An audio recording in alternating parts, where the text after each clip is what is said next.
আহম্মক কি পরিমাণ।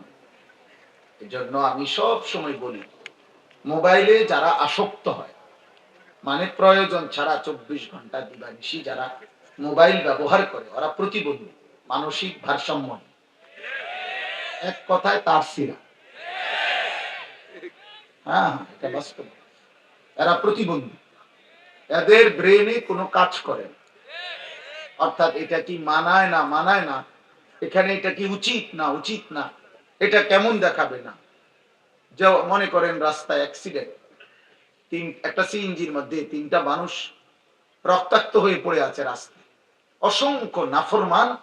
বর্তমান সময়ে এটা দেখবেন অসংখ্য মানুষ পাবেন এমন এমন হাইওয়ান, এমন পশু সুলভ, যে এই লোকগুলো রক্তে ভাসতেছে, বাকি অপদার্থরা চারদিকে দাঁড়াইয়া ভিডিও করতেছে।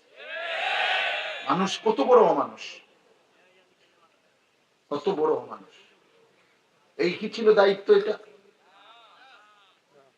বলে, এটা ইনসাফ? এরকম অসংখ্য। একটা বাস পুড়ে যাচ্ছে, একটা মানুষ ডুবন্ত বিপদগ্রস্ত, বাকিদের দায়িত্ব হলো ছবি তোলা। হাসো না ভাই, হাসো না, হাসাটাও তো এক ধরনের মূর্খতা। তুমি ভাবতে শিখো, বুঝতে শিখো, বুঝতে শিখো।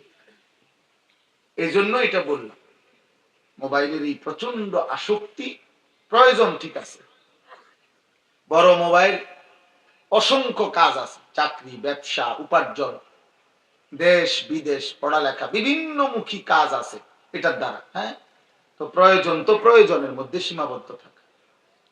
কিন্তু রাত নাই দিন নাই, সারা দিন সারাক্ষণ মানুষ, গরু, ছাগল, কুকুর, বিড়াল, শূকর, জন্তু, জানোয়ার, সুস্থ অসুস্থ, উলঙ্গ, বেহায়া, জিনা, ব্যভিচার, যা মন চা আমি উঠাইলাম, দেখলাম।